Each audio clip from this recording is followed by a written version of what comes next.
is ridiculous, but unfortunately, I'm really not that surprised, For those who aren't aware, the Prime Minister of St. Vincent, Mr. Ralph Gonsalves, is he a doctor? I'm not sure if he's a PhD. I have a feeling like he may be Dr. Ralph Gonsalves or Mr. Whichever it is, he was attacked during a protest outside of their parliament. They're talking about discussing changing of a bit of their legislation to they were going to remove a part of the legislation that seemed to suggest that it would allow them to force people to become mandatorily vaccinated. But I believe the Prime Minister said before that that was not the intention of the change of the legislature or the legislation, and it doesn't really matter now, I guess, because his head was already bust for it. And it's not funny. I know I'm laughing. It's not funny. It's funny in the sense now that it was only as insignificant seeming as a cut on the head, but really and truly, it's not that when I'm thinking about this, it's not that I'm thinking about a Prime Minister as someone so unique and special in the society that an attack on them must have us all halted and change our thoughts about everything. It's not necessarily that, but the nature of what it means to attack a Prime Minister, the symbolism of that. I think that at this point, that's a kind of junction, as it were.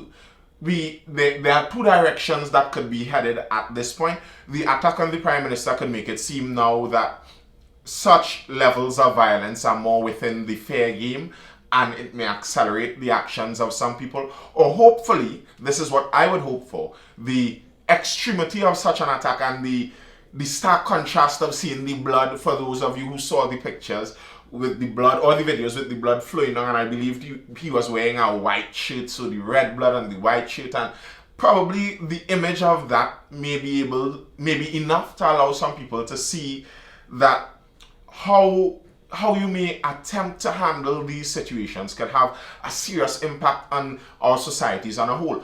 My video yesterday was speaking about the stability of our societies that is at risk when we're talking about the changes that we're doing based on the pandemic and based on this COVID.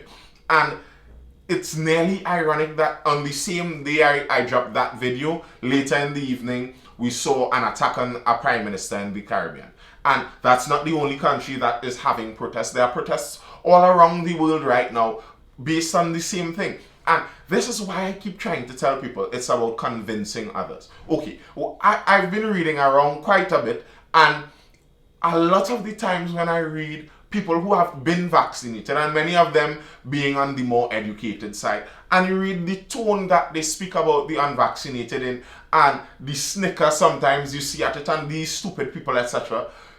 Even if your assumption that everyone who's unvaccinated is unwise and stupid, if you are for certain policies from the government, from the authorities, that treat them differently than the vaccinated, even if you think that you are in the right with that, bear in mind, these people, even if you think they are stupid, could cause a lot of destruction in a country.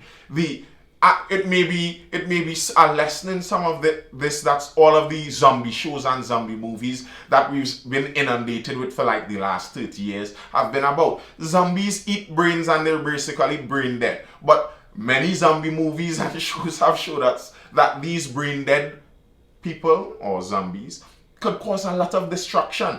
And that may very well be the lesson about zombies. And it's not to say that all the unvaccinated are zombies or unwise. That's not my view. But if it is your view, and you think that that is the reason that they are that way, that doesn't prevent them from still being able to cause some great destruction on our society. So what we need to do is discuss, converse, have interactions with each other, convince each other. Because if we don't convince each other, the other options aren't as favorable.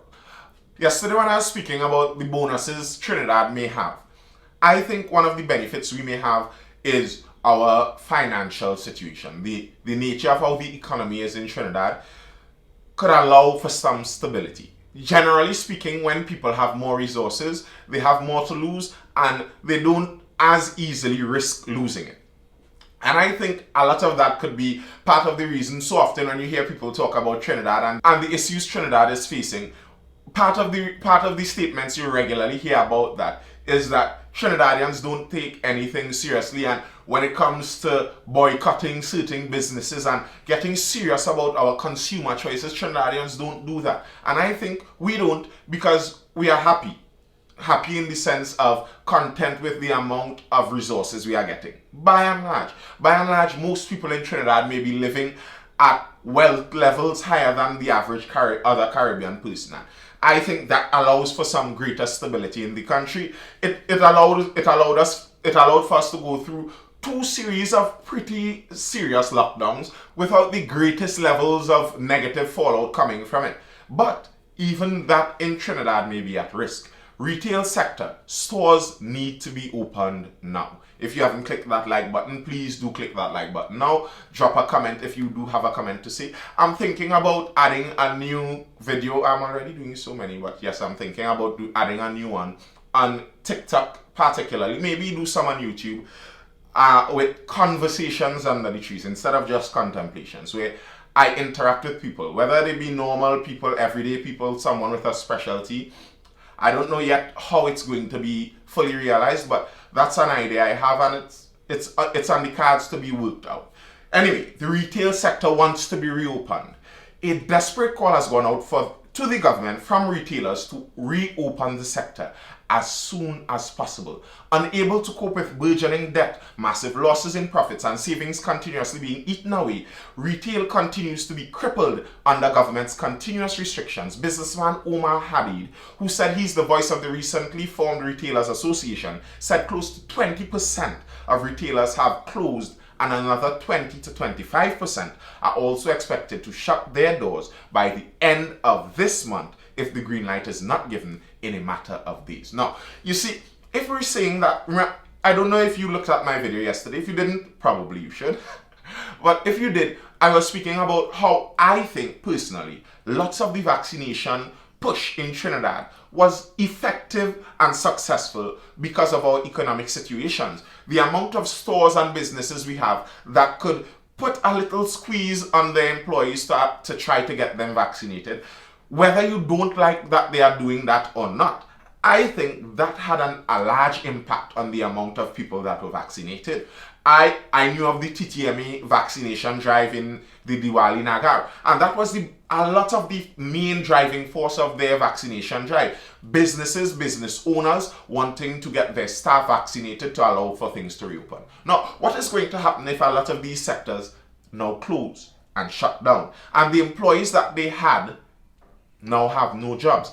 In this story, they spoke about how many of the workers in these stores are already vaccinated. I believe they spoke about 60% of them, which is great if you really believe vaccination is the way out. But if these stores cannot reopen, the other 40% that are not vaccinated yet, they will now have less motivation to be vaccinated. And if they aren't vaccinated yet, I already think that they may not be very interested in becoming vaccinated either way. So without the added motivation, and then add on top of that the fact that they may be out of jobs too. So you have a person who is unvaccinated looking out into a society that is getting more and more unfriendly for unvaccinated people. Granted, you may not think that their decision is a wise one. Whether you think so or not, this is from their point of view. They are looking out into a society that is becoming more and more unfriendly towards unvaccinated people, and now they don't have a job. When it comes to the stability of our society, do you think that would positively or negatively affect that stability in our society? Another part that I noticed in this story is the fact that there is now a newly formed retail association. Associations are great because they cumulate the power of the individuals into the power of a collective. But when it comes to retail owners joining these groups, there may be some negative to the customers in the long run. Maybe this pandemic would have forced them to form this group, and now we have all the retailers with a common group that they can plan things together. I'm not sure whether that would be a positive or a negative for the customers, but that's interesting that the pandemic forced them to form this group. We saw also in the same article, Excellent Stores owner came out and he was speaking that even in his store, even in their large chain of stores, it seems like closure may be inevitable. Closure unsustainable. Several retailers like Excellent Stores have invested, who's writing some of these articles, have invested heavily in transforming a large part of their business to online options. But they have been rendered impotent simply because they are forced to remain shut. The irony, however, is that foreign conglomerates like Amazon continue to rake in huge sales from TNT. This CEO of Excellent Stores, Alex Suchong, said is not only unfair, but one which the government must immediately address. And I totally agree. This was one of the things that I noticed Trinidad didn't suffer with as much as possibly the US and the UK.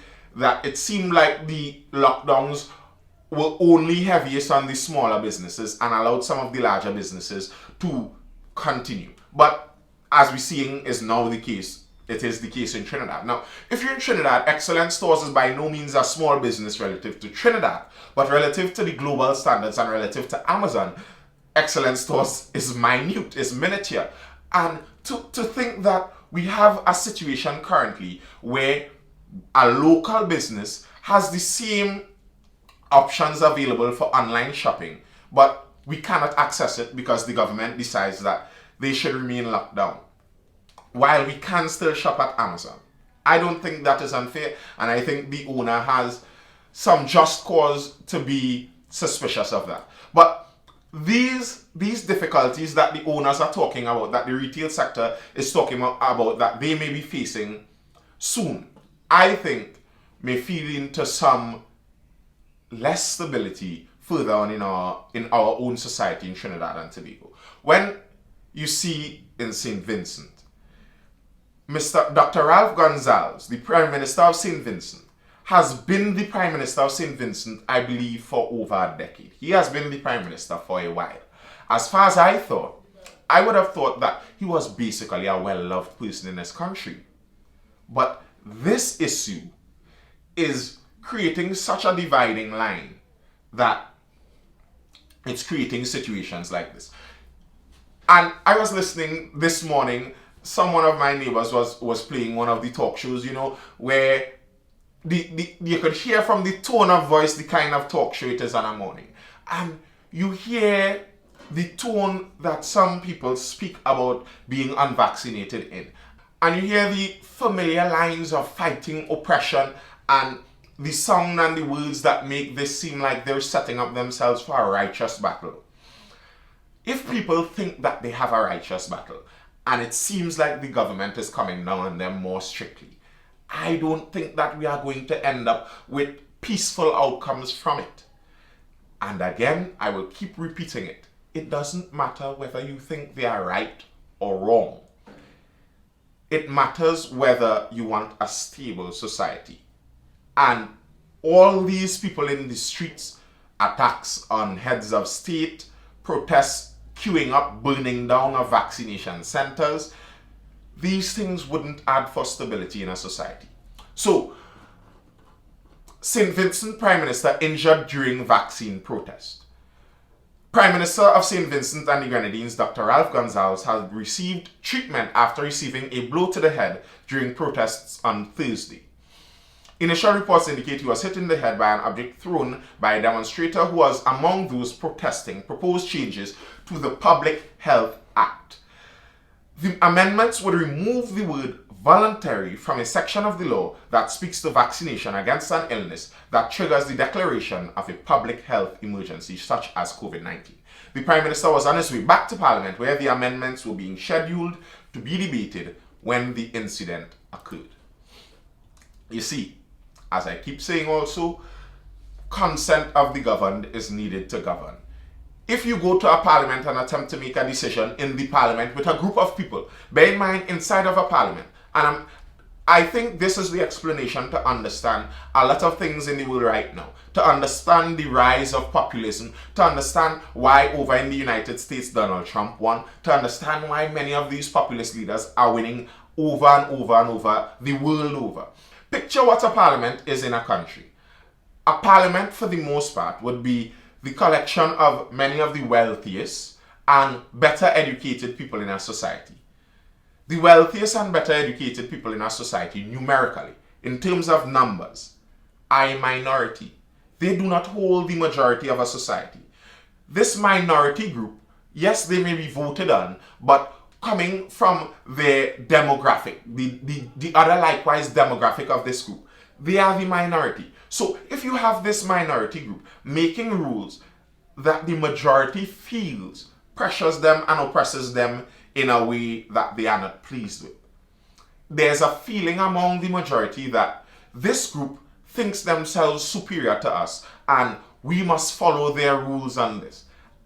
And the tone that many people go on when you're talking about listen to the experts and listen to the scientists. I saw some memes recently where they were talking about you're not going to listen to the scientists, but you're going to listen to the loud talking taxi driver. Yes, they are. They actually are. And by making a meme mocking people for doing it, that isn't going to change their mind from doing it. And you need to change their mind from doing it because these are the two options we have. If you think that COVID is as dangerous as it seems like it is, we could just leave things to go and raise our hands up and say, let's let the chips fall as they may. Who has to die will die. Who wants to get vaccinated, remain vaccinated. And the problem with that is we go back to the same situation that we said last year we were trying to avoid with the overcrowding of our hospitals. And in Trinidad, our hospitals are paid for by the public. It's a public health sector. So the crowding of this hospital would crowd out the public from a resource that they are paying for.